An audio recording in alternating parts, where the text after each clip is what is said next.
inicial é do livro Constelação Familiar, de Joana de Ângeles, através de Valdo Pereira Franco, capítulo 10, Educação e Paz na Família.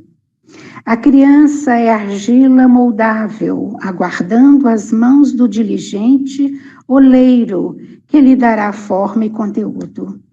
Esse oleiro hábil é o educador, que deve modelar o ser social digno de forma que possa construir a sociedade harmônica. A paz do mundo depende da educação da infância. Quando a criança é capaz de liderar outras, prepara-se nas diferentes áreas da existência, culminando muitas vezes no comando de povos e de nações.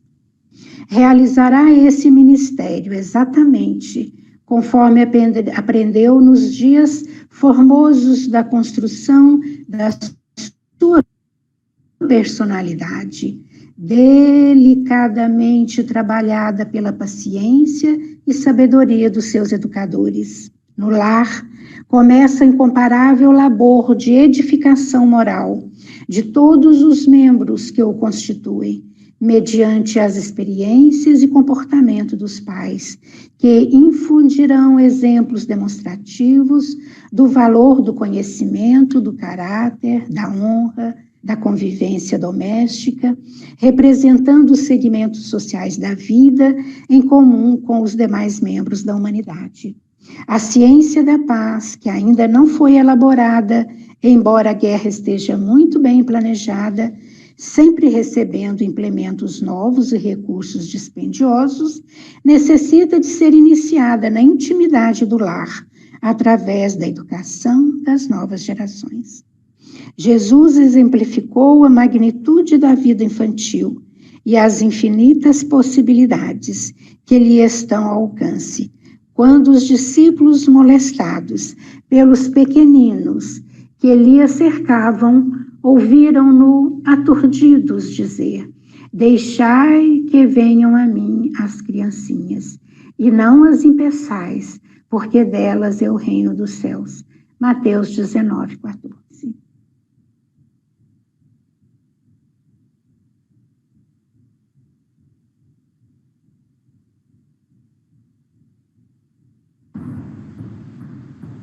Posso fazer a prece?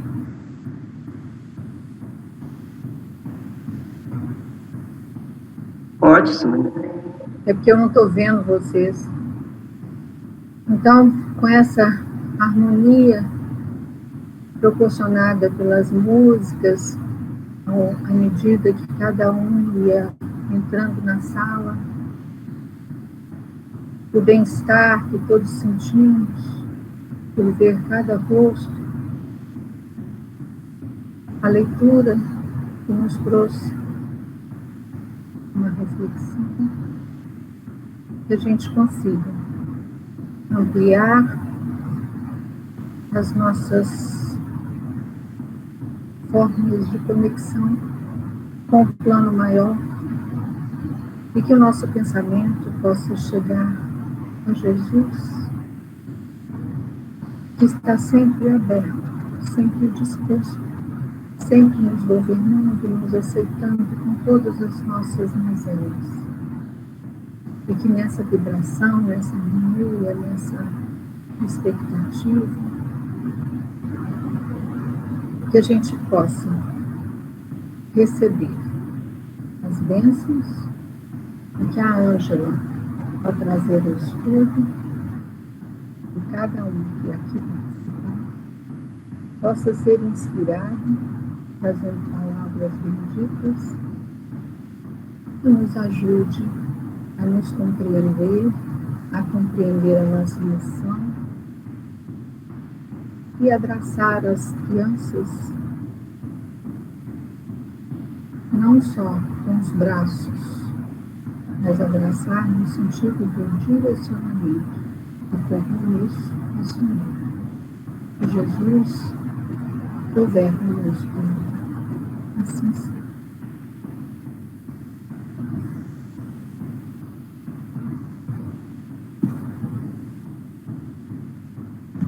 Juliana. Vem cá, Bebê. Sejam todos bem-vindos, né? Vem cá, Lê. Senta lá, vovó. Vem cá. Vem cá, vovó. Vovó contar a historinha de Jesus. Vem cá. Sejam todos bem-vindos, né, ao nosso encontro, o nosso quarto seminário, né? E hoje a gente vai falar um pouquinho, e a Bel vai dar continuidade, porque nós falamos da educação na infância, né? Nós vamos falar da educação na infância. E aí a gente vai lembrar de Jesus. E sempre quando a gente lembra de Jesus na infância, a gente muitas das vezes a gente tem aquela imagem de Jesus na manjedoura, né? Só de Jesus na manjedoura. Peraí que a Letícia está me empurrando aqui, gente. Vem, Letícia. Vem, Letícia, vem. Não? Desistiu. Não. Então, nós devemos trazer para vocês mostrar Jesus na infância, com os pais, né? Com José, com Maria, ela vai falar muito disso, e a Bel vai trazer a historinha para nós, de que Jesus, ele participava também das atividades da família, né? Todo mundo está conseguindo ver a imagem da belezinha? Então, essa imagem eu ganhei do Felipe. E muito interessante, porque ele falou que quando ele comprou essa imagem, ele falou comigo assim, que ele nunca tinha visto Jesus, a família, né? Toda reunida assim, com Jesus criança. Porque como sempre, né? Como eu disse antes, a gente sempre vê Jesus na manjedoura, né? Jesus já maiorzinho, criança mesmo, eu, pelo menos, eu nunca tinha visto, e ele também não. Aí ele falou comigo, mãe, eu trouxe para a senhora, porque eu achei linda essa imagem de Jesus na família, a representação da família de Jesus, né? Então, a gente vai ver que, e quando a gente vai estudar a vida de Jesus, a gente sabe que Jesus participava das atividades de casa, né? Ele ajudava José na marcenaria. Então, isso é importante quando a gente coloca para os nossos filhos, né? A importância de ajudar o papai e a mamãe, né? Dentro de casa. É muito importante isso. E a Bel vai trazer para nós essa historinha. Aí, vou deixar a imagem aqui para vocês. Ok. Elô vai colocar para nós, Elô, por favor. Eu vou contar o dia.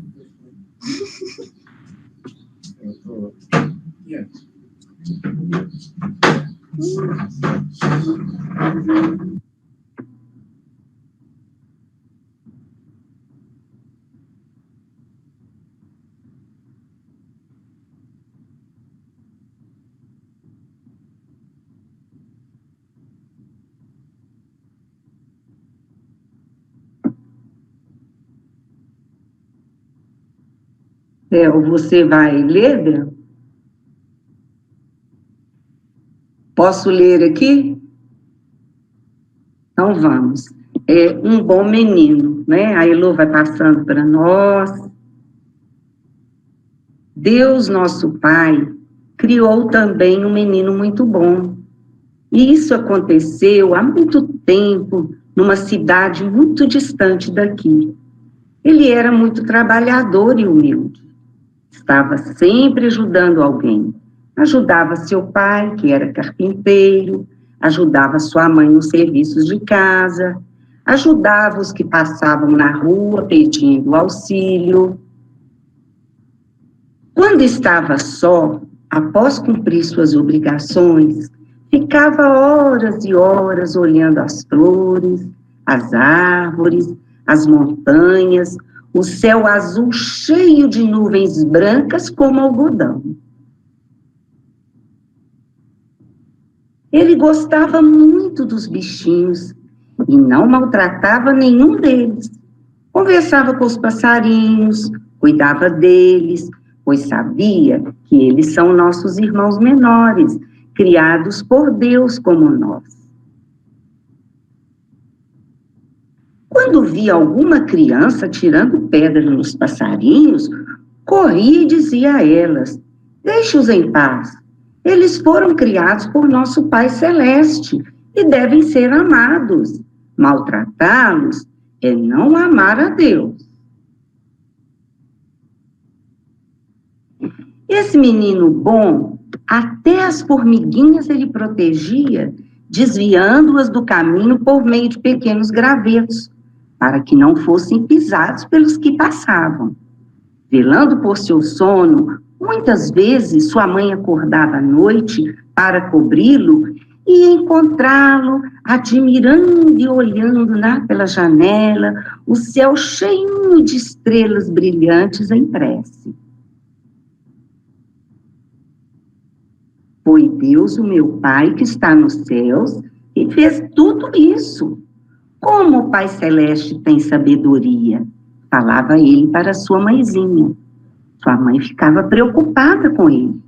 Tinha medo de que o menino ficasse doente, mas não podia obrigá-lo a ficar na cama. Tão grande era o amor desse menino pelo Pai Criador e pela natureza. Esse menino maravilhosamente bom era também muito inteligente. Falava para os adultos sobre o Pai Celeste, mostrando tanto saber que causava, tampou a palavra aqui, admiração em todos. Vivia e crescia, sempre aumentando sua bondade e sabedoria. Ensinava a todos a serem bons, a fazerem o bem, ajudarem as pessoas necessitadas, a perdoarem as maldades, e ensinava até a não ficarem com raiva dos inimigos, gente. Ensinava que os negros e os brancos, os homens diferentes, de religiões diferentes, são todos irmãos. Ensinava também que o Pai do céu, né, que é Deus, ama todos com o mesmo amor, e queria que todos fossem bons para serem felizes. Sua mãe meiga e carinhosa chamava-se Maria, e seu pai, José. O nome desse bondoso menino é Jesus. Bel, quer falar alguma coisa? Já dá para falar aí, Bel? Não? Então, esta história, gente, que nós escolhemos, né, a gente percebe que é uma adaptação da vida de Jesus. Por quê? A partir do Evangelho, né, dos evangelhos que temos no Novo Testamento, muitas coisas que estão nessa história não são trazidas para nós. Mas a partir das obras espíritas, né, principalmente de Humberto de Campos, né, Humberto de Campos, nós tomamos conhecimento e já dá para imaginar se depois de grande ele era aquela gracinha com as pessoas grandes e até com as crianças, como a música que a gente ouviu, né, falar que ele chamava as crianças, a gente imagina que a natureza toda era um encanto para ele. Né, que ele amava os animais, ele amava as plantas, ele ficava olhando o firmamento, embevecido, encantado, né, lembrando do pai dele, e que é o nosso pai também. Né? Então, com essa história, a gente queria, nesse momento, dedicar a todas as crianças encarnadas e desencarnadas que estão participando conosco. Começar o estudo com a nossa querida companheira Ângela Bedeschi, né?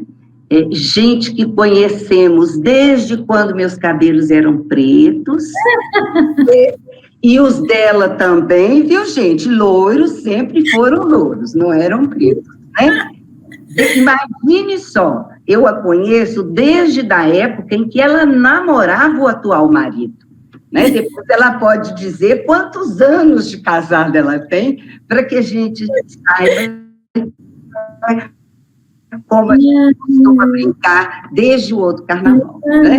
Então, que ela seja bem-vinda, foi um carinho muito grande. recebê-la, nos ter também indicado a Lívia, que esteve conosco no último, né, seminário, e foi uma indicação linda para nós, que gostamos tanto, e Ângela vai falar para nós, dando continuidade, né? Nossos filhos são espíritos, a educação na infância. A Lívia trouxe para nós a educação na gestação, a Ângela vai trazer na infância, e vamos ter um outro seminário, o último antes do encontro da família, e quem vai apresentar para nós vai ser no finalzinho de março o DOCA, em que vamos, né, o Almindo Júnior, em que vamos abordar a temática Nossos Filhos São Espíritos, a educação na adolescência, né? Então, com a palavra, Ângela Bedeschi, que Jesus possa abençoar. Que assim seja.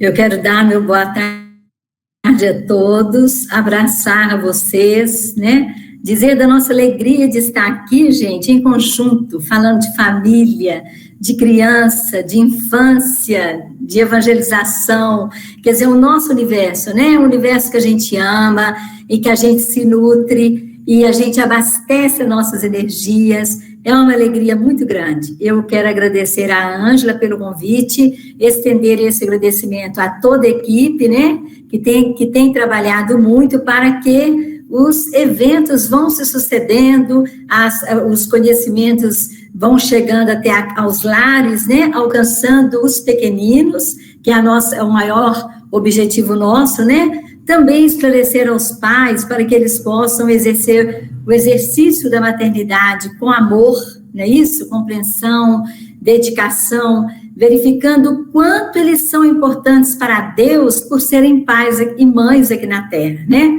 Então, nós vamos tentar passar agora o slide. Eu vou, se não der certo aqui, a Ângela vai me ajudar.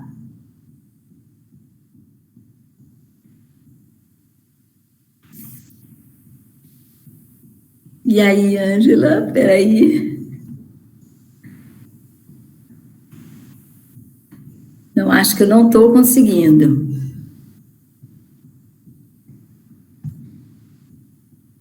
Infância.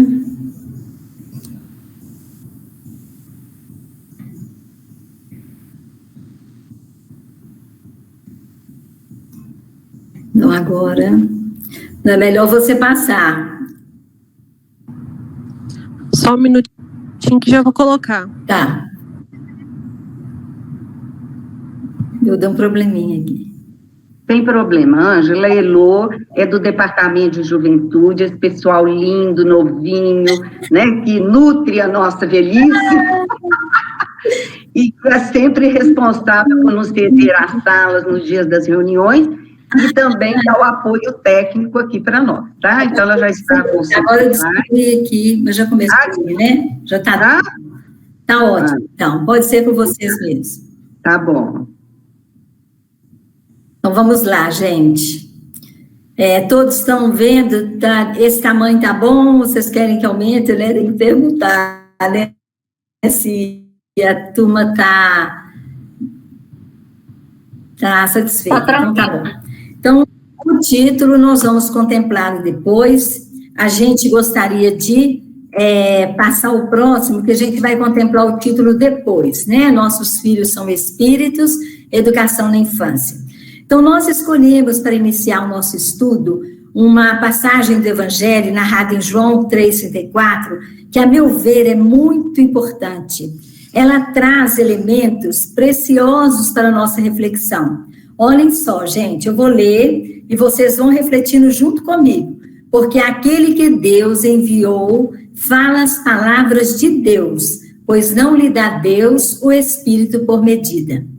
A gente, quando lê essa passagem, a gente descobre de pronto a concessão abundante do Pai de recursos para Jesus, sendo Ele um Espírito puro já, para nós, né, em todos os sentidos. E também a sua misericórdia que derrama sobre todos nós, grandes e pequenos. Então, a gente vai verificar, o que mais me chamou a atenção foi a questão também da fé, esse elemento fé que está, de uma certa forma, subliminar aqui na questão, na hora que fala assim, pois não lhe dará Deus o Espírito por medida. O que a gente entende? A gente entende que o Pai, ele vai exacerbar em sua bondade, em sua misericórdia, em sua concessão de amparo a nós. Imaginem, se para Jesus ele fez essa concessão, Jesus que já reúne em si todas as suas conquistas, que dirá para nós que somos pequenos e que ele cuida e que ele zela por nós. Então, gente, guardando as proporções, nós também somos usufrutuários desse amor, dessa misericórdia do Pai, da mesma forma que Jesus o é. Olha que interessante. Aí tem uma parte que nós gostaríamos de lembrar, que a concessão é tanta que, como aqui ele é falado, que Deus enviou, olha, porque aquele que Deus enviou fala as palavras de Deus. E olha o que Jesus orientou os apóstolos. Quando ele uniu aquele grupo e formou o seu apostolado, primeiramente com os 12, antes dos 70, Jesus os orientou como eles iam agir com as pessoas. E ele os ensinou como um mestre por excelência, como dizer às pessoas, como falar com elas, como entrar na ambiência delas, nos lares, né, íntimos e físicos. E Jesus, ele, de uma certa forma, ele também os advertiu, os preparou de que eles iam passar por situações muito difíceis, por confrontos, né, que eles iam encontrar pessoas que iam se contrapor a eles, várias contradições eles iam encontrar, mas que eles não se preocupassem, que eles iam ser julgados, entregues, açoitados, mas que na hora que eles não se preocupassem no que falar, porque eles seriam inspirados pela palavra de Deus. Então, o que Jesus recebe do Pai, ele ensina para os apóstolos e outorga o mesmo dom, como se ele fosse um veículo de transmissão, como se ele fosse um instrumento divino, como ele sempre fez questão de ser, instrumento de Deus, que o Pai obrava nele. E vamos lembrar também, gente, que Jesus foi o co-criador do nosso planeta, ele é o mestre das nossas almas, o educador. E quando diz que Jesus é mestre, nós lembramos que ele veio nos educar as nossas almas, trazer para nós valores de vida eterna. E por isso que ele fala da salvação. Muitos de nós confundimos mediante essa palavra. A gente até decorou de outras religiões. É muito comum a gente ouvir essa expressão já pronta. Jesus derramou seu sangue na cruz para nos salvar. Seu sangue é essência de ensinamento, que verteu na terra dos nossos corações. Ele nos impressionou quando participamos, né, da crucificação de Jesus, que até hoje se dá de uma certa forma, em outras instâncias, pelos nossos erros. Jesus fez com que aquele sangue que se derramou, ele pudesse penetrar e fertilizar a terra dos nossos corações, né?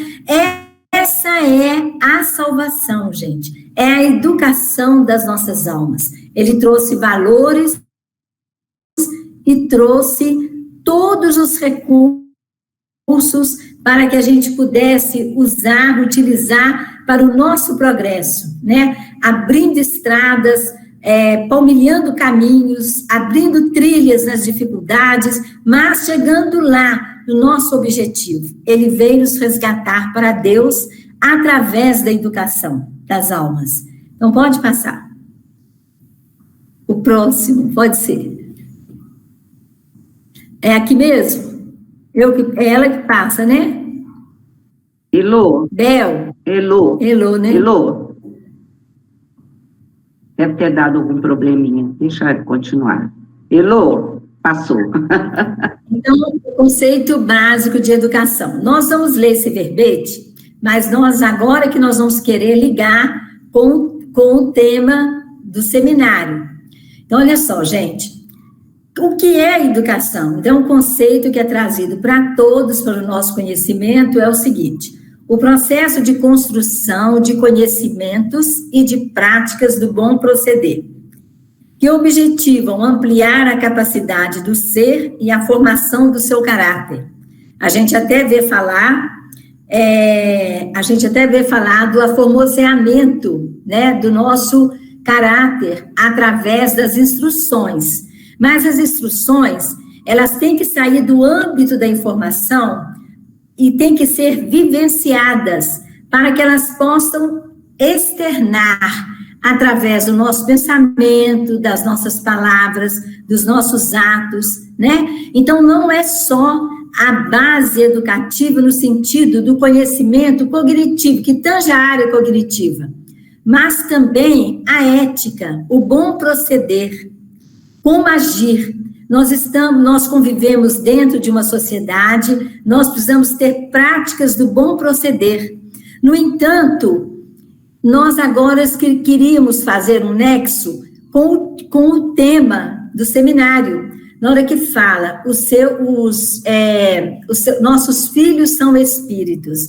Uma vez sendo espíritos, nós precisamos de introjetar neles valores espirituais, essência divina, através, gente, do nosso ensinamento e do nosso viver, através do nosso exemplo.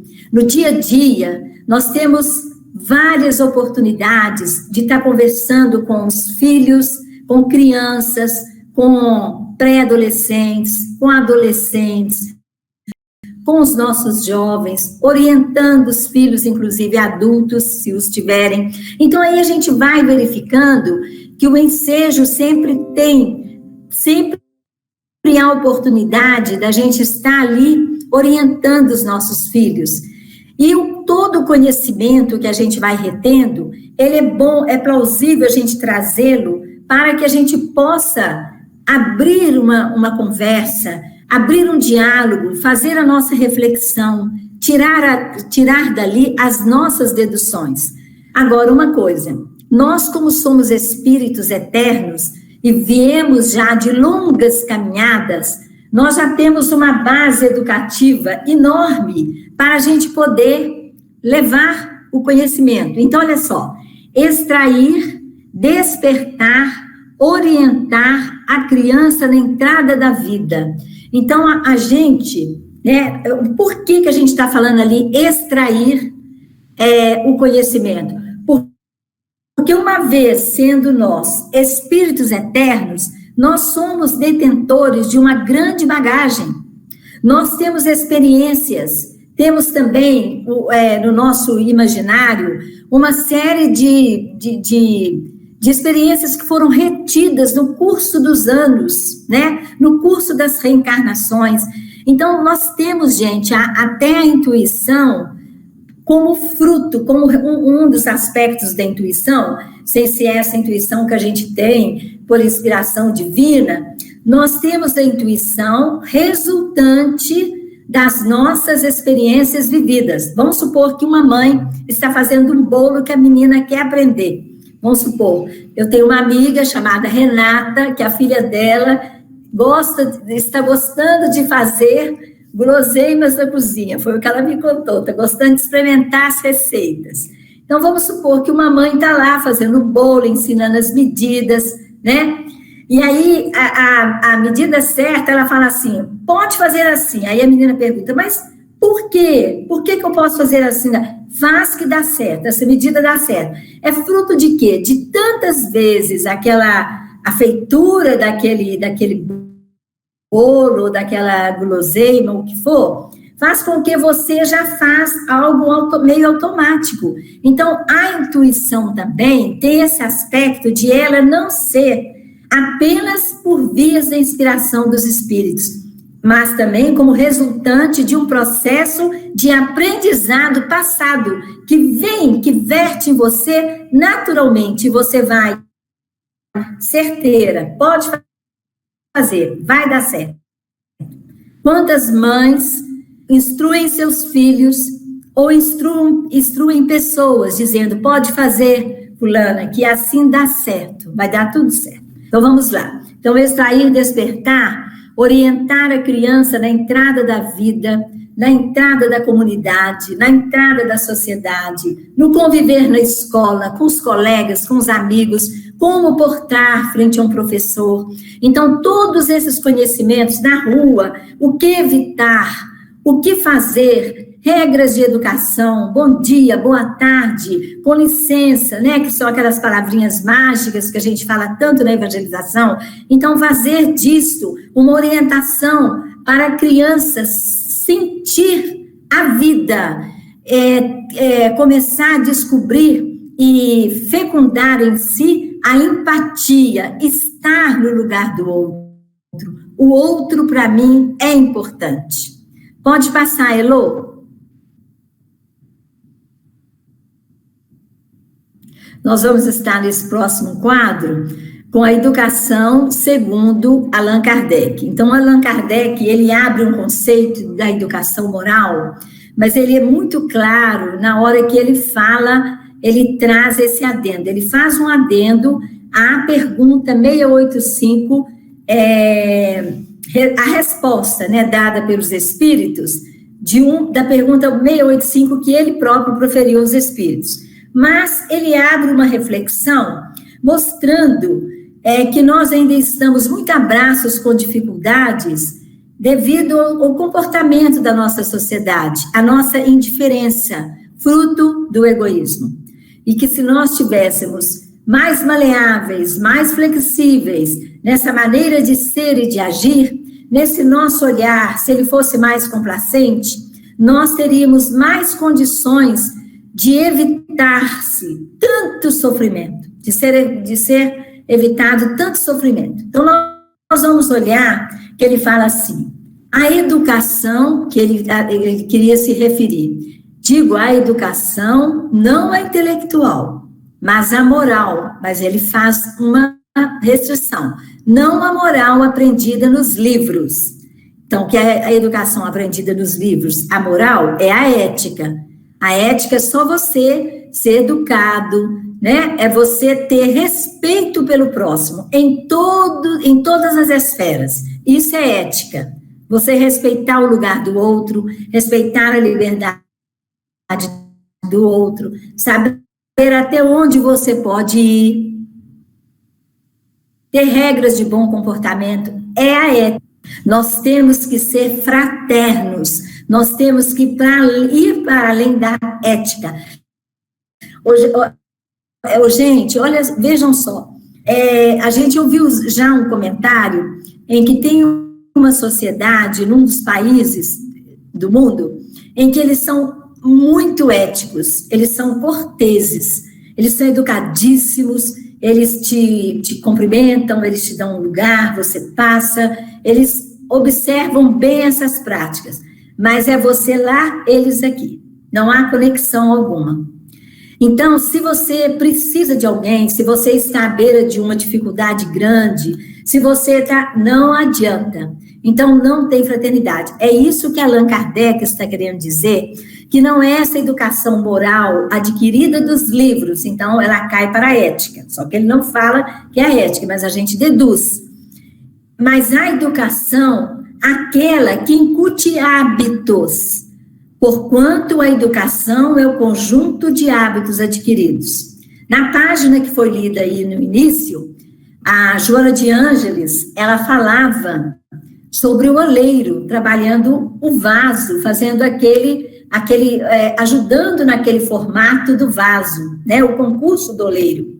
Nós vamos verificar que um pai, uma mãe, ele tem que fazer o mesmo trabalho com seus rebentos, ou o trabalho de um jardineiro, e acertando, né, cortando aqueles galhos que estão ressequidos, tirando alguma praguinha, né, que possa estar devagar na folha, cuidando daquela planta para que ela possa crescer com vigor e atingir o objetivo dela, o que ela precisa.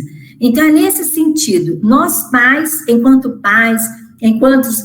parentes próximos, né, de uma criança, enquanto evangelizadores, temos que zelar pelo aformoseamento do espírito dessa criança, né, trazendo ali as lições de amor, de fraternidade, de colaboração, de fé, né, gente? E nós bem sabemos disso como que é.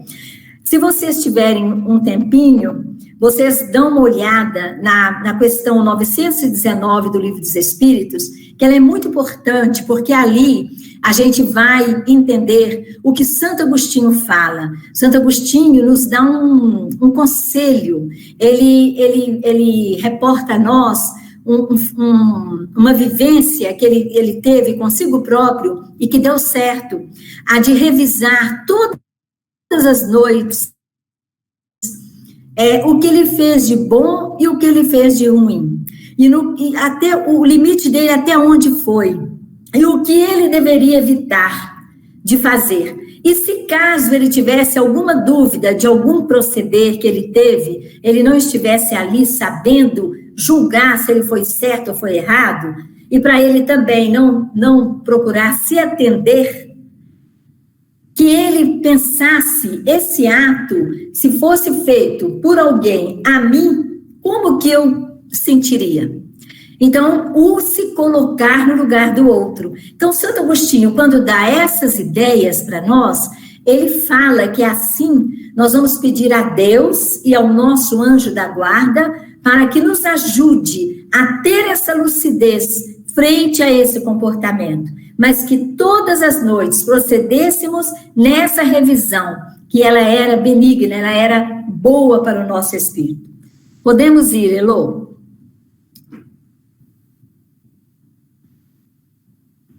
Então, sobre a infância, né, nós vamos explicar o que vem a ser essa fase da infância e vamos procurar trazer, primeiramente, na concepção dos espíritos, como eles a definem.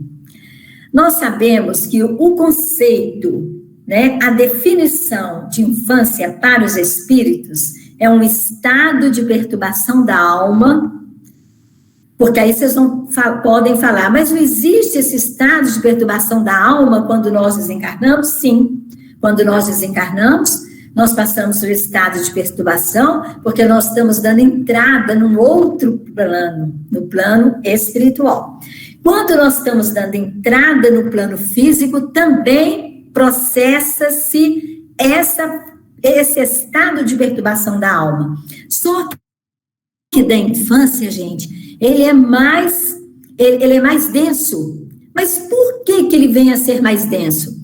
Justamente para que os pais possam introjetar em nós uma nova base educativa para aniquilar, forrar, subtrair aquele passado delituoso, aquelas experiências que não são saudáveis e salutares para o espírito, que ainda estão em conexão conosco o tempo todo no nosso presente.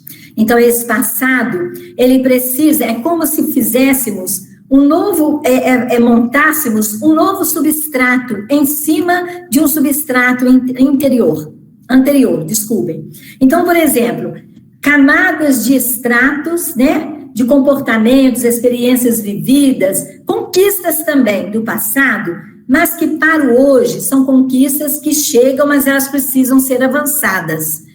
E aquilo que precisa ser neutralizado, nós precisamos, então, de introjetar uma coisa nova, uma base nova.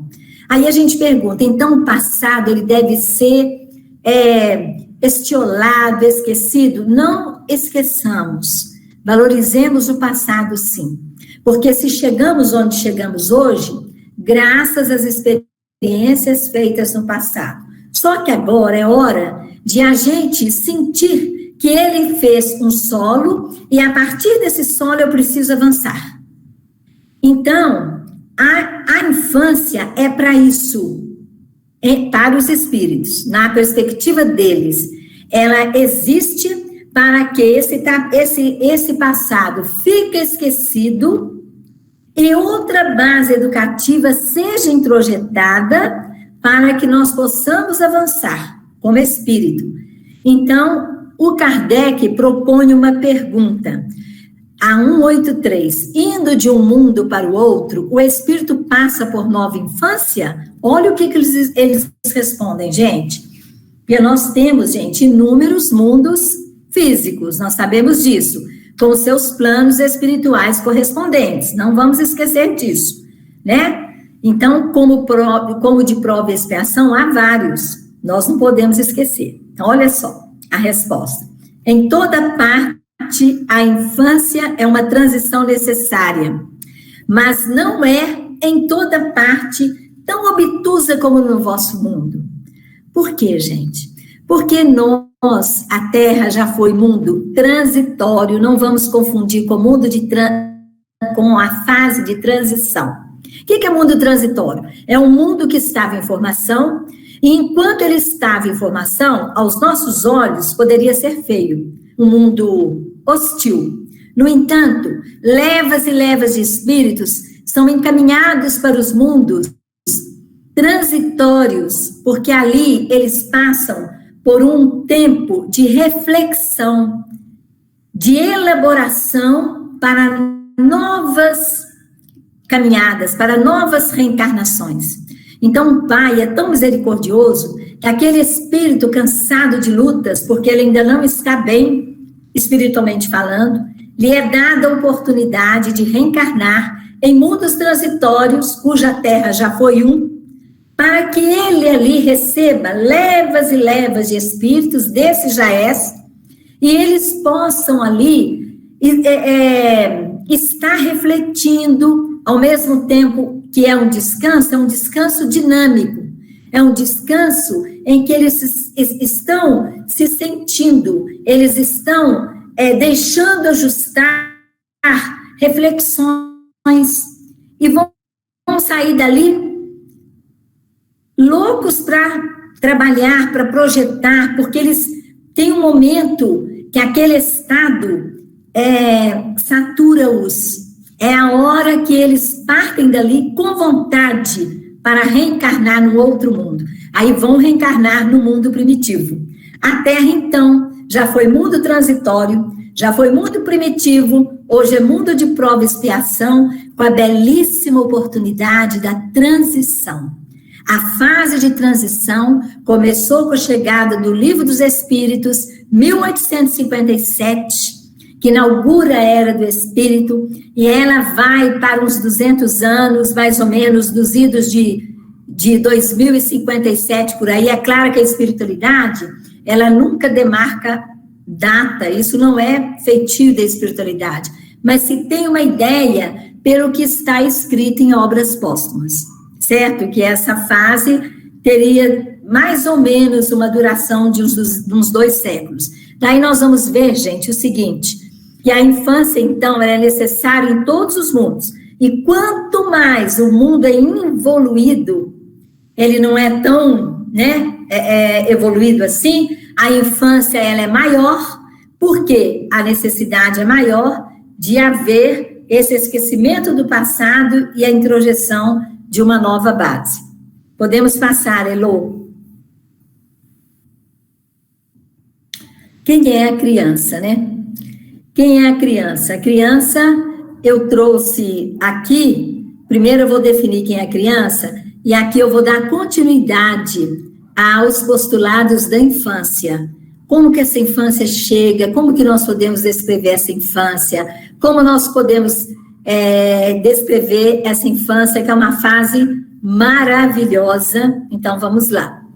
Quem é a criança? A criança não é um espírito novo, ou seja, como muitos pedagogos pensavam, bem tempos atrás, a criança seria uma tábula rasa. Não.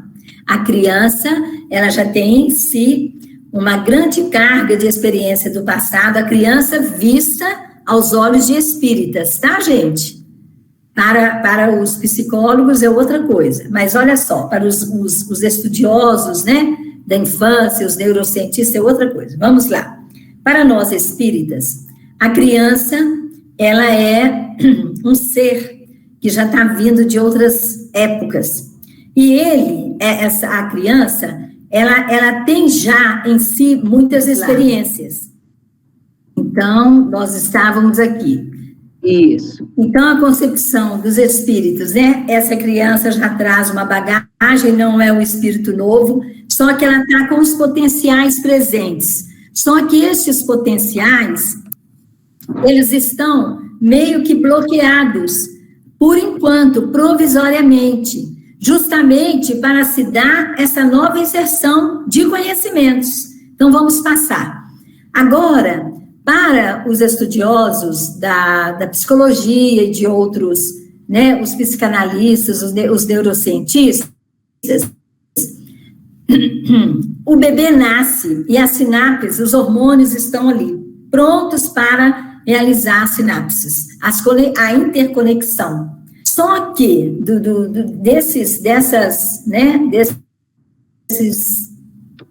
de toda essa interconexão neuronal. Mas acontece o seguinte, que a criança, ela precisa das experiências e precisa dos registros simbólicos e imaginários para que essa interconexão comece a ser feita. Então, por exemplo, tanto a genética, nós sabemos disso, quanto o meio em que a criança está inserida, nós não estamos falando de meio físico apenas. O meio que nós estamos falando é aquele meio em que os pais vão estimular, em que a criança, ela vai viver várias experiências, ela sente que ela está sendo cuidada, ela está sendo amada, ela tem, né, ela naquela hora ali, ela tem o pai e a mãe dão para ela toda a aprazia, então ela, naquele primeiro momento, enquanto ela é bebezinha, ou bebezinho, ela é atendida nas suas prerrogativas, nos seus choros, nas suas vontades. É necessário que seja. E depois, ela tem que ser introduzida num tempo de espera. Ela não pode ser atendida o tempo todo. Isso tem que ser feito com muito equilíbrio, para que a criança vai reconhecendo o seu espaço, vai fazendo as suas descobertas, vai tendo imaginações. Nesse tempo de espera, diz que é um tempo muito providencial. Por quê? Porque ela começa a elaborar imaginações. Então, o seguinte, um instante, gente, desculpe. A criança, ela aprende... Não, terminando a questão do bebê. Terminando a questão do bebê, de 0 a 3 anos, é o tempo que o bebê, essa criança observa tudo. Então, às vezes, a gente acha, não, muito pequenininha, não está percebendo que os pais estão discutindo, não está percebendo que ela está sem ser cuidada, ou está chorando muito e está ficando muito no carrinho, ou ninguém está cuidando direito, algo assim. O que acontece? Ela fica assim, está observando tudo e ela está guardando tudo para si. E nessa idade de 0 aos 3 anos, é a idade que o cérebro trabalha rápido e ela aprende rápido, de 0 a 3 anos. Eles falam que ela não vai aprender tão rápido mais, por exemplo, de 10 a 13 anos, de 23 a 33 anos, quanto ela aprende de 0 a 3 anos. Mas ela é toda observação, ela está observando tudo e retém para si, e não sabe externar esse sentimento. É onde as crianças podem registrar alguma situação triste, né? Algum trauma, muito mais essa idade, porque depois ela já desenvolve mais, ela já está mais assertiva, ela já expressa apontando, fazendo, né, e ela vai crescendo, aí ela já vai entrar na época das perguntas, quando estiver maiorzinha. Então, um ser que está fazendo descobertas. A criança aprende por histórias, por indagações, por comparações. Então, nós vamos voltar aí, explicar imagens e por conceitos concretos. Na evangelização, a gente vê muito isso mesmo. Quanto mais a criança é pequena, mais nós temos que levar as imagens, as nossas histórias têm que ser, sim, ilustradas. Elas têm também que pegar em materiais. É tão bom quando a gente leva para dentro de sala materiais, por exemplo, frutas, depois elas vêm a comer as frutas, né? É o objetivo. Elas lidam com fantoches, uma série de materiais. Em nossas casas também, né? A criança precisa pegar, experimentar a textura dos objetos. Outra coisa que é muito interessante, esses brinquedos muito prontos, muito elaborados, que brincam sozinhos, dão risadas, fazem tudo. A criança, ela chega, o brinquedo é que brinca, e ela é apenas ali uma espectadora. Não, ela deve ser a protagonista de sua brincadeira. Como então, gente? Quando a gente pensa que aqueles brinquedos simples são brinquedos que a criança não vai interessar, engano nosso. Quantas crianças, eu lembro de muitas crianças gostar de bonequinhas de pano. Ali as bonequinhas não eram tão bonitas, não eram tão elaboradas, e as crianças amavam. Principalmente se a mãe brinca com essa criança, se o pai brinca, ali fica registrado naquele brinquedo um valor simbólico. Quando a mãe, vamos supor, necessitar, ausentar, o que acontece? A criança, ela vai repetir o que a mãe falou junto com aquele brinquedo, a criança vai tentar repetir, ela vai relembrar a mãe através do brinquedo. É uma metáfora, né? E por falar em metáfora, a gente vai falar das comparações. Olha que interessante. Quando a gente fala que a criança aprende por comparações, ela ainda está olhando o mundo com olhos novos. Tudo para ela é ainda diferente, é ainda novo. E é aí que está a poética na criança. É o mesmo olhar do poeta. Ele lida com as palavras tão novas que quando elas saem dele, ele sente até uma aporia, uma dificuldade para que aquelas palavras saiam. Porque nem sempre a palavra, né, o sentimento que ele traz não vai vestir tão bem, né, as palavras não vão vestir tão bem aquele sentimento que ele traz puro da alma. Assim é a criança, ela tem esse olhar novo, ela treina as palavras, ela tropeça nas palavras, ela fala errado e muito fofa a maneira delas falarem, né? Muito engraçadinho. E aí, até que ela vai treinando aquelas palavras. E aí a gente vê o seguinte, que neste mundo novo, ela compara, é uma forma de ela mensurar diferenças, de ela chegar mais próximo daquilo que ela desconhece, ela quer fazer comparações. Então, as comparações nesse ponto têm razão de ser. Então, olha só, quando criança fala assim, teve uma criança que falou assim, qual é a diferença, o que tem que significado tem, ou que tem de igual a água do mar, por que a água do mar é salgada e por que as lágrimas são salgadas?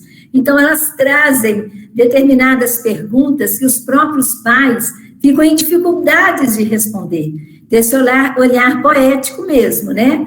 Então, ela aprende também por muitas indagações, por narrativas, ela gosta de narrar, e sempre quando as pessoas narram, a escuta dela é por inteiro, né? Então, nunca usar conceitos abstratos para a criança, não. Por isso que as aulas, tanto as nossas aulas, quanto os pais, ou aqueles que estão próximos da criança, devem usar de coisas que ela conheça, deve explicar para ela novas noções ou noções de aprendizagem e ensinamento a partir do que ela conhece, dos brinquedos, das plantas, dos bichinhos, das pedras, da natureza. de tudo aquilo que ela conhece para ela se situar.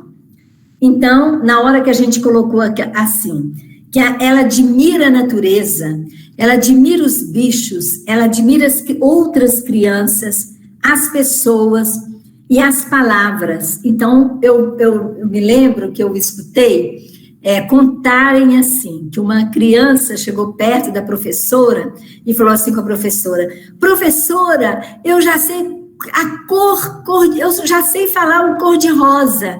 Cor-de-rosa é o vermelho devagarinho. Olha que coisa linda. Então, daí a gente vai vendo quanta coisa linda elas falam. Teve uma criança que ela estava adoentada e ela estava gostando muito de receber os carinhos dos pais, né? Dar toda atenção, aquela coisa toda. E ela estava morrendo de vontade de dormir e não conseguia dormir.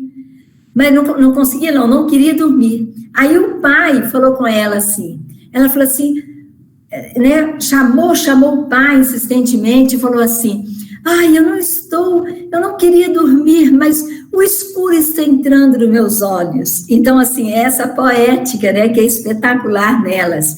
Tem consciência animista. O que é isso, gente?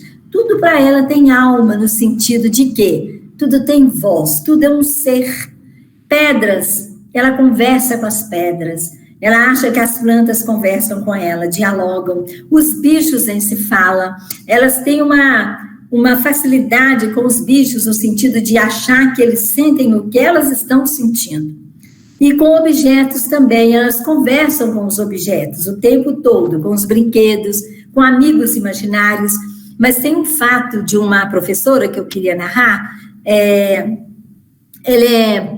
é uma professora de creches de uma universidade, e ela já tem 3 décadas que ela é professora desse local. E ela tem o mesmo entusiasmo de quando ela começou, porque ela conta que a mãe dela tinha tanta paciência com ela, que quando ela tinha que ir para a escola, a mãe sabia que elas tinham que se preparar antes e sair antes. Por quê? Porque quando a mãe fechava a casa para levá-la na escola, ela despedia das cadeiras, da mesa, de todos os móveis, de tudo que tinha na casa, como conta: olha, vocês fiquem aí, mas eu volto logo, quer dizer, eu deixo a minha saudade. Então, assim, ela tinha que despedir de tudo, e ela fala que a mãe entrava nessa empatia com ela, e isso que a fazia tão feliz, porque ela via a mãe também fazendo o mesmo. Então, a criança sente falta de a gente partilhar essa empatia que ela tem por tudo. Então, vamos, demonstra alta empatia pelos seres. Eu já juntei, né? Observação e imitação. Então, como nós falamos que ela é toda observação, principalmente naquela fase que ela ainda não fala direito, né? Naquela fase que ela ainda está treinando as primeiras palavrinhas, ela tem dificuldade de falar e está treinando, né? Nessa fase, ela está muito observadora, né? Então, ela chega também até nos imitar, quando ela fica maior. Ela chega a nos imitar e a imitar a professora. Então, de tanto que ela tem acurada, né, a observação. Educação à luz da doutrina espírita. Então, gente, nós temos que verificar o seguinte. Antes disso aqui, eu queria trazer isso aqui, quer ver? A criança educar com afeto, né? Tinha pulado. A criança precisa se sentir amada, é uma necessidade premente dela. Ela tem que se sentir amada. Ela tem que ser escutada, cuidada, e aí o seguinte, como que é essa escuta? Às vezes a criança, ela não vai trazer ali frases completas, mas a nossa atenção tem que estar tão voltada para ela, porque se nós precisamos de afastar do lar em algumas horas, e essa criança ficar sob os cuidados de outra pessoa, pode acontecer muitas coisas positivas ou, infelizmente, algumas negativas. Então, essa criança precisa ser muito observada para que a mãe possa perceber por que às vezes ela está mais caladinha, ela está triste. Olha, tem crianças que elas estão, às vezes, elas estão sendo, não é terceirizadas, elas estão sendo colocadas para ser cuidadas por pessoas que não são do grupo do afeto. O afeto ainda vai se fazer. E por ela não ser do grupo do afeto, esse prazo vai ser muito longo de ela tomar o afeto por aquela que está cuidando dela. Aí, o que acontece? Nós estamos delegando também à escola precocemente a nossa criança. Então, a criança está indo muito cedo para a escola. Então, ela transita por pessoas e por espaços diferentes.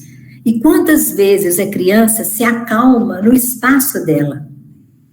E olha só para a gente ver uma coisa. Ela nesses lugares por onde ela passa, ela está enfrentando várias demandas, né? Ela é confrontada por vários pedidos, por várias maneiras de ser, por vários comportamentos que ela ainda não está pronta. Então, quantas vezes tem crianças que chegam na escola, dormem, mas será que ela está dormindo por sono? Talvez não.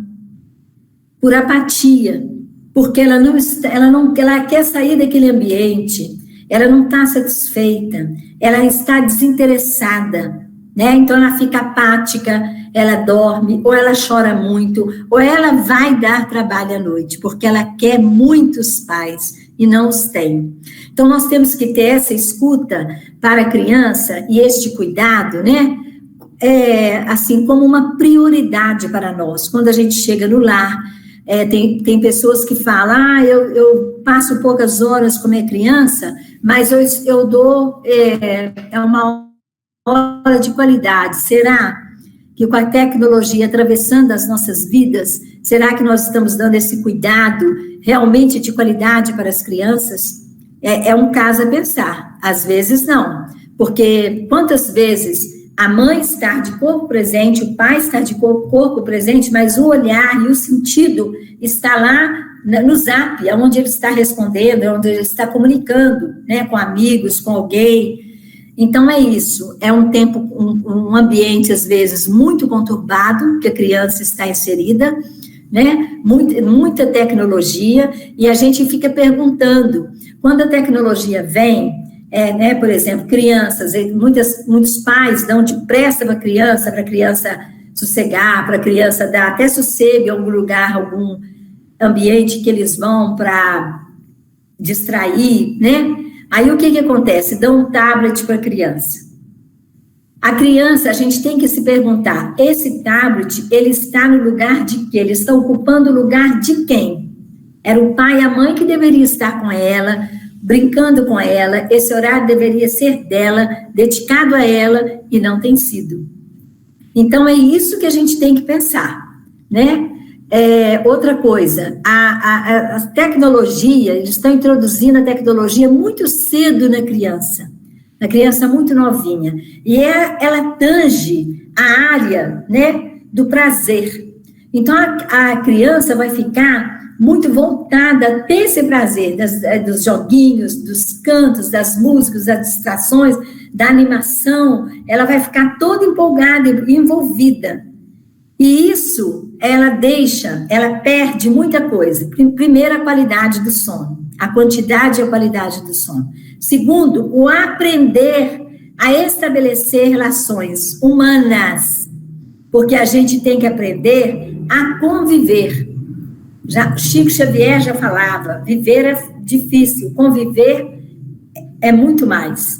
Então, imaginem como que essas crianças que vão ser jovens amanhã, como que elas vão ter uma vida de relação, sendo que isso está tão cerceado hoje pela própria falta de tempo, os pais trabalham muito, ficam muito fora, o horário que estão com eles é um horário conturbado, porque tem que se otimizar o serviço de casa e, ao mesmo tempo, resolver tudo para, inclusive, deixar essa criança na escola, preparar a mochila e tudo mais, para casa. Então, a criança não tem quase aqueles momentos de prazer com os pais e as mães, né? Com o núcleo familiar, que é o núcleo afetivo fundamental para a formação dessa criança.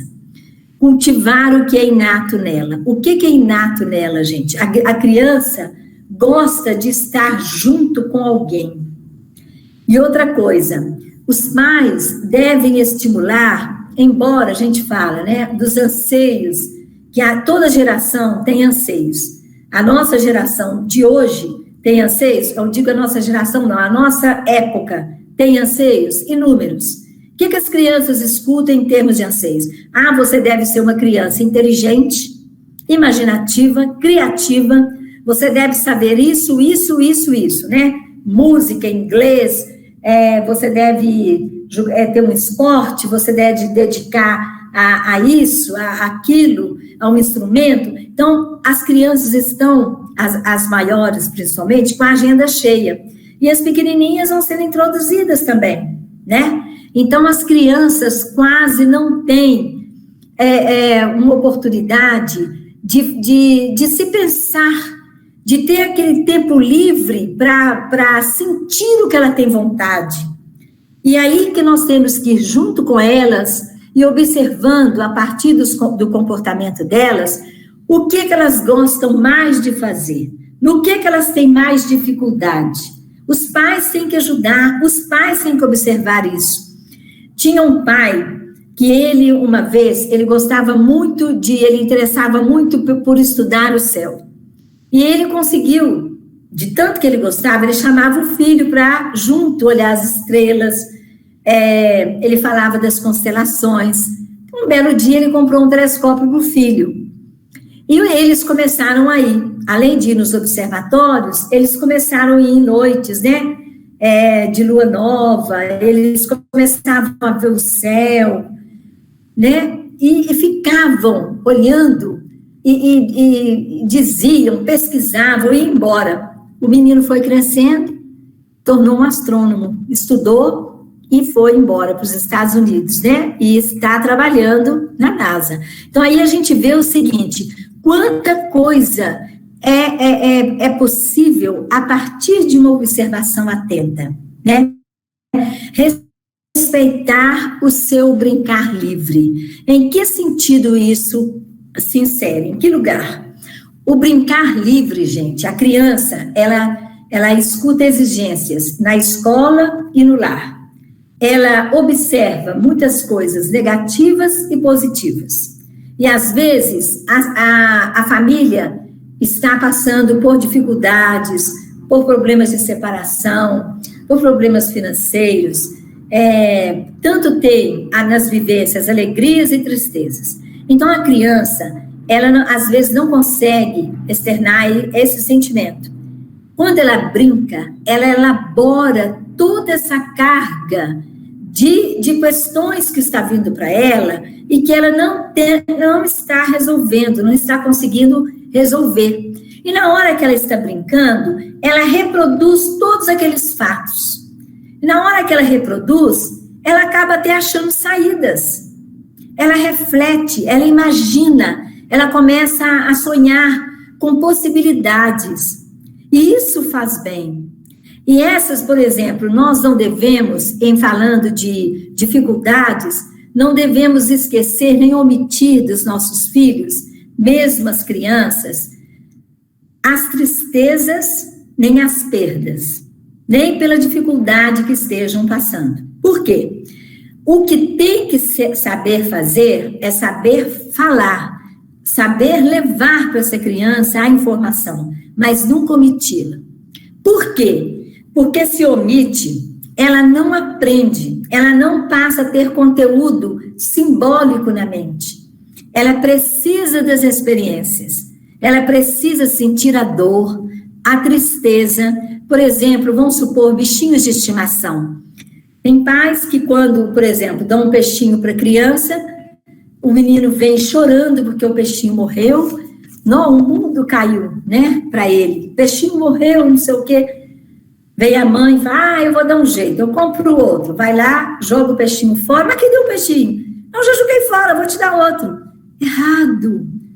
Ali tem um valor simbólico para a criança depositou ali tanto sentimento, se tornou amiguinho daquele peixinho, conversou com ele várias vezes. Então, gente, o que acontece? Não é assim. Vamos curtir essa tristeza, vamos estar junto com ele nessa tristeza. Vamos providenciar o enterro desse peixinho no jardim da casa. Mas não tem um jardim, tem um vaso de flor. Vamos começar a conversar que o ser peixinho já foi para outro lugar, não está ali mais, mas que nós íamos enterrar o corpinho dele. E o corpinho dele vai devolver para a terra tudo de que ele foi formado, vai servir de adubo para a terra. Aí conversem, tabulam um diálogo com a criança, mostrando a realidade para ela, né? Aí vamos supor, gente, que tinha um gato na casa e o gato some, né? Ou o gato morre. Aí, cadê o gato? A criança chega da escola, procura o gato. Cadê o gato? Ah, o gato sumiu, foi embora. Ah, mas você deixou ele embora e começa a chorar e tal.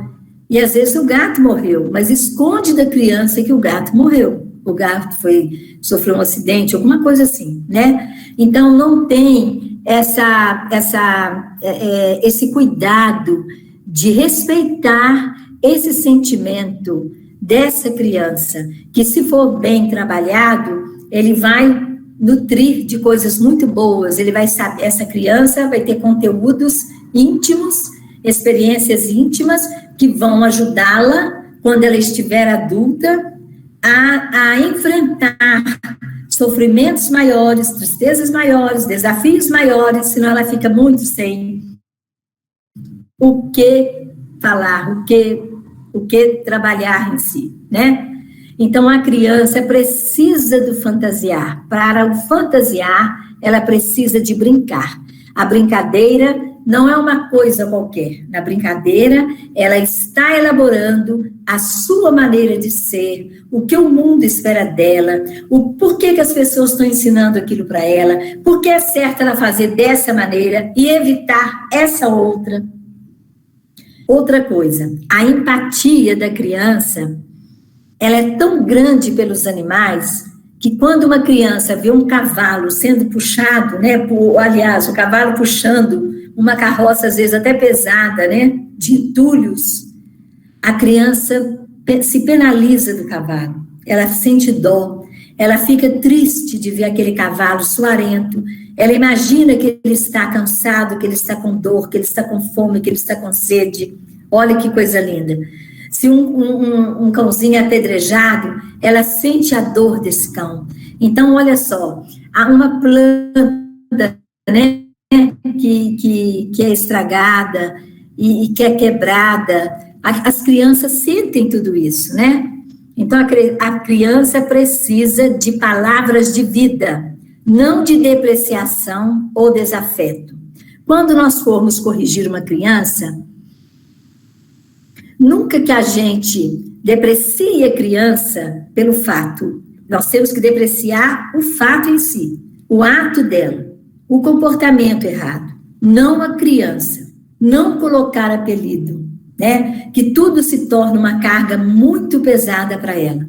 Ela vai carregar isso pro resto da vida. Ah, eu sou assim, mas por que você se sente assim? Porque eu fui chamada assim muitas vezes pela minha mãe. Então, olha só, meu pai me xingava disso. Então, chamar a criança pelo apelido. Ou vamos supor que se trata de uma criança gordinha, ou você aí, gordinha. Então, olha só, gente, a criança, ela precisa de incentivo, ela precisa de ser ouvida, de ser sentida, de sentir que aquela pessoa tem afeto por ela, que ela está sendo assistida, que ela está sendo cuidada. Então, a empatia nos salva da desumanidade e da violência. É isso que a gente tem que pensar. Então, nós, como educadores espíritas, enquanto pais, enquanto evangelizadores, enquanto parentes ali de crianças na nossa família, né? Que é uma preciosidade, uma criança é uma preciosidade. A gente deve, desde cedo, incutir os bons hábitos dessa criança. Então, o hábito da prece. Quando a gente fala das concessões do Pai, que a gente fala, Deus Pai, olha, Ele criou o sol, Ele criou o ar, Ele criou a lua, nossa, que o mar, a água que cai da cascata, quanta coisa linda o Pai nos dá, o Pai criou. Mas a hora que a gente começa a falar que o Pai nos deu isso por amor, e que nós não pagamos o Pai pelo sol que alimenta as plantas, cujas plantas alimentam a todos nós, a todos os seres dependemos das plantas, porque é elas que realizam a fotossíntese. Então, o que acontece? Ele não nos cobra o sol, não nos cobra o ar, não nos cobra a água. Imagine se a gente fosse pagar por tudo isso. Então, o Pai nos concede, nos dá por amor. Então, esse Pai, ele é muito bondoso. E é bom que a gente leve as crianças da natureza e comece a falar da criação de Deus. Sentir a grama, sentir as árvores, olhar que céu lindo, olha as nuvens. Olha quanta coisa linda, olha uma flor, uma florzinha do campo, tão pequenininha que você pode esmagá-la com a ponta de 2 dedos, você pode esmagá-la. E nem por isso ela está destituída de beleza. Olha o miolinho dela, amarelo ouro, e as pétalas vermelhinhas, que coisa linda! É de Deus. Deus a fez, como Jesus falou, uma erva que vai ao fogo. Ela tem a sua beleza. Ela está revestida de beleza. Então, daí, gente, na hora que a gente começa a trazer essa ambiência do Pai, de Deus, da bondade dele, que ele fez aquelas pessoas mais queridas nossas, papai e mamãe, mas também a vovó, o vovô, os dois, os avós e os avós. E quando a gente fala dos priminhos, que é amor mais lindo que o amor dos primos, quem os deu? Pai, Deus Pai. Então, vamos conversar com ele, né? Eu não sei se eu falei para vocês que uma criança, uma vez, né, também estudei, li isso, ela falou, Deus reza. A gente fala mais, Deus ora. Aí eu até lanço essa pergunta para vocês. Essa pergunta me fez refletir também. Eu achei uma resposta. Mas é claro que vocês também têm respostas.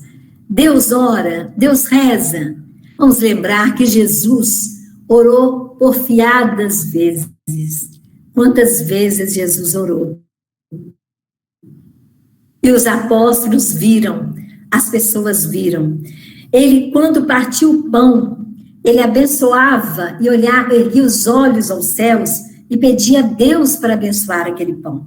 E foi tão precioso que Jesus, ele representando o pão vivo do céu, que desceu do céu, o pão representa todo alimento espiritual que faz com que o nosso espírito se alimente e não pereça. Então, veja bem, Jesus, como nos ensinou tudo, ele nos ensinou a orar. Então, por que não ensinar a nossa criança a orar? Vamos primeiro trazer para ela a realidade de Deus, a beleza, quanto o Pai é bom para nós. E Ele é tão bom que Ele mandou seu Filho para nós. Jesus está conosco, nos ensinando, nos educando, fazendo-nos seres melhores e abençoando toda a família da terra. Então, essa criança vai se sentir naturalmente convidada a conversar com Deus. E se o pai e a mãe buscam-na para orar com ela de manhã, na entrada do dia, à noite, e lembrar a ela que ela tem um grande amigo espiritual, que é o anjo da guarda, e que ela fizesse uma prece sempre que sentisse sozinha, ou ameaçada, ou com medo de alguma situação difícil, né? às vezes um cachorro zangado, às vezes um coleguinha que está querendo, né, bater, machucar, que ela fizesse a prece. Essa criança, ela vai estar ali alimentando essa prece e esse sentimento vai nutri-la pela vida inteira, né? Então, o cultivo da fé, a busca de Deus, ela é uma busca necessária. E ela, quando a família toda busca Deus, não da boca para fora, mas busca Deus, mostrando que em casa o comportamento como deve ser, como que aquela criança deve melhorar o seu procedimento, o seu comportamento, não ser desobediente.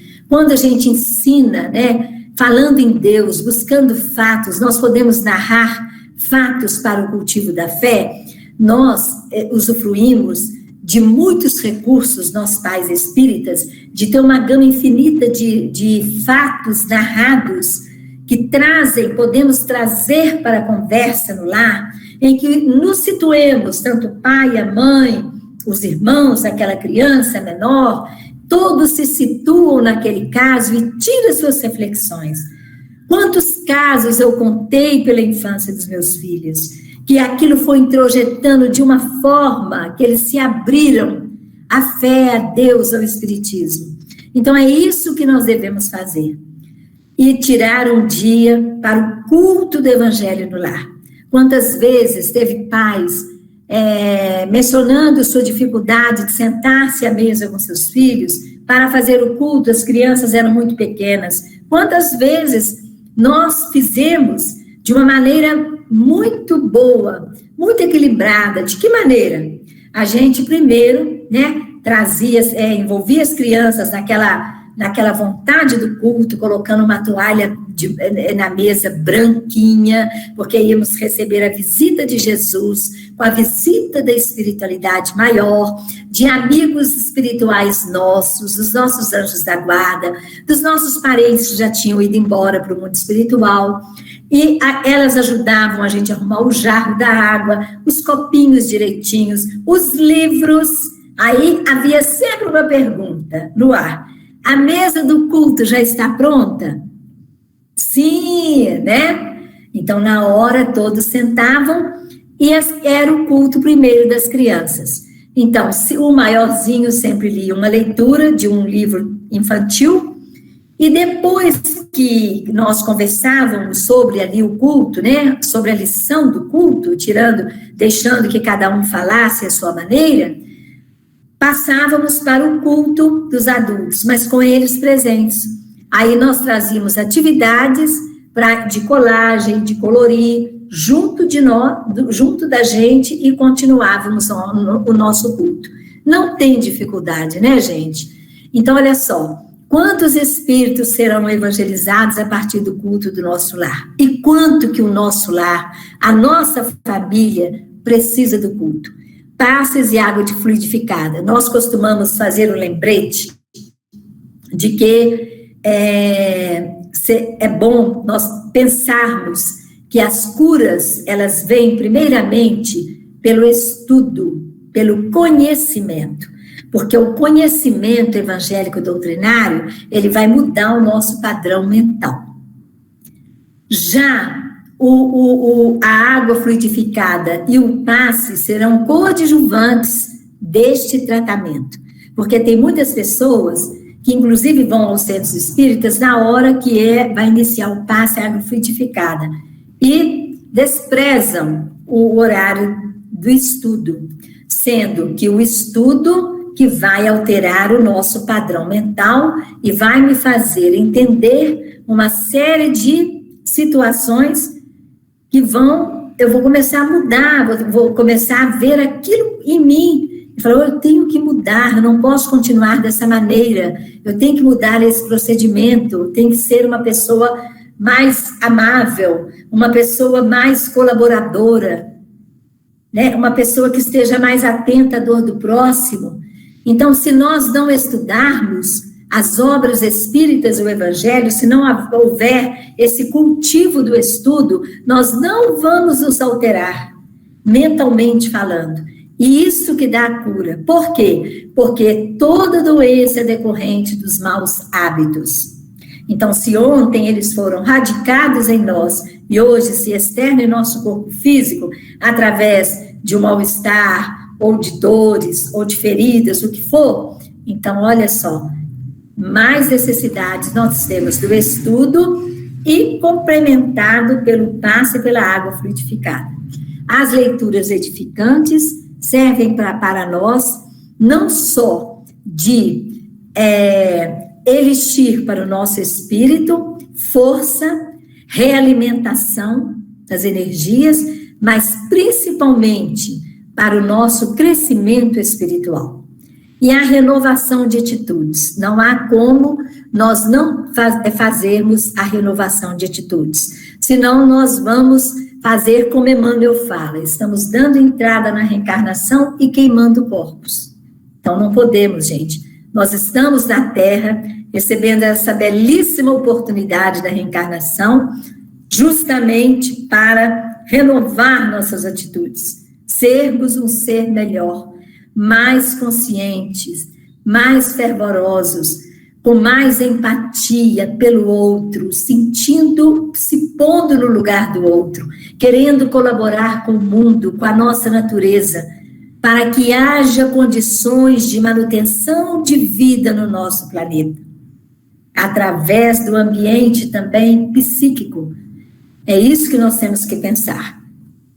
Então, para finalizar, nós vamos terminar com essa passagem evangélica, que está no programa de vocês, que eu achei muito linda, e que tem uma explicação, uma elucidação interessantíssima, né? Olha só, tudo a ver com comportamento, tudo a ver com a busca de Deus, com a busca da melhoria, com a sementeira divina dentro de nós, porque olha que maravilha, mas as sementes que caíram em terra boa brotaram, cresceram e produziram na base de 30, 60 e até 100 grãos por um. Então, uma pessoa que é evangelizada, uma pessoa, uma criança que é trabalhada, ela se renova, ela se ajusta, ela forma o seu caráter, ela vai se tornando uma pessoa boa, uma pessoa com boas intenções, uma pessoa que gosta de outras, uma pessoa que tem vontade de fazer algo de positivo, de colaborar, de ajudar, de fazer o que pode, de ser solícita, porque no mundo atual está muito difícil a solicitude. As pessoas fogem, não querem compromisso às vezes, elas não querem ajudar, elas pensam nas suas necessidades primeiras. Então, a solicitude é muito linda, ela é de Deus. Quando você fala, você quer uma ajuda, você está precisando, eu posso fazer alguma coisa? Posso te ajudar? Isso é solicitude. Inclusive, é uma das características do perfil de um novo trabalhador para o mercado de trabalho, a solicitude. Então, uma criança que é trabalhada desde criança, ela se forma este adulto, e ela é capaz de atingir, não 30 pessoas, não é isso. Aqui, essa medida é uma proporção que Jesus quis colocar, no sentido de que você toca com esse jeito seu, com esse comportamento seu, você toca milhares de pessoas, você toca em uma porção de pessoas, depois, mais não sei quantas pessoas, esse comportamento seu atinge tantas pessoas, o raio de ação, ele vai aumentando. Então, de repente, essa terra boa, que recebeu boa nutrição dos seus instrutores, não só dos tutelares da reencarnação, mas dos seus instrutores na terra, dos pais, dos tios, dos avós, dos evangelizadores, dos professores, os bons exemplos, ela vai dar um ser que o próprio comportamento dela vai atingir tantas pessoas e ela vai servir de exemplo. E vai ser muito bom, né, gente? Então, por aqui ficamos. Nós agradecemos a participação também de todos que puderam estar aqui conosco, viu? Tá certo. Então, nós agradecemos a Deus, ao nosso Pai Onipotente, a oportunidade de mais este aprendizado que a nossa querida Ângela Bedeschi, né, nos proporcionou com tanto carinho, com tanta dedicação. Agradecemos a espiritualidade amiga que conduziu todos esses trabalhos, né, com tanto amor, né, com as crianças, preocupação, né, com as crianças, com o crescimento.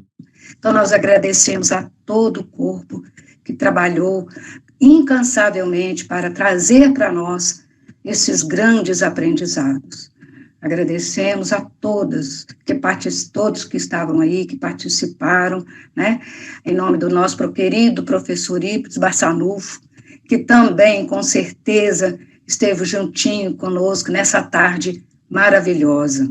Agradecemos infinitamente, Pai, e queremos sempre estar juntos, todos nós, com a mesma intenção, né, de aprender, de ajudar, de novos conhecimentos. Por isso, nós vamos rezar o Pai Nosso, agradecendo esse Pai fantástico. Pai nosso, que estás no céu, santificado seja o vosso nome. Venha até nós o vosso reino, seja feita a vossa vontade, assim na terra como no céu. O pão nosso de cada dia nos dai hoje. Perdoai as nossas ofensas, assim como nós perdoamos aqueles que nos têm ofendido. E não nos deixeis, Pai, cair em tentações, mas livrai-nos do mal. Amém.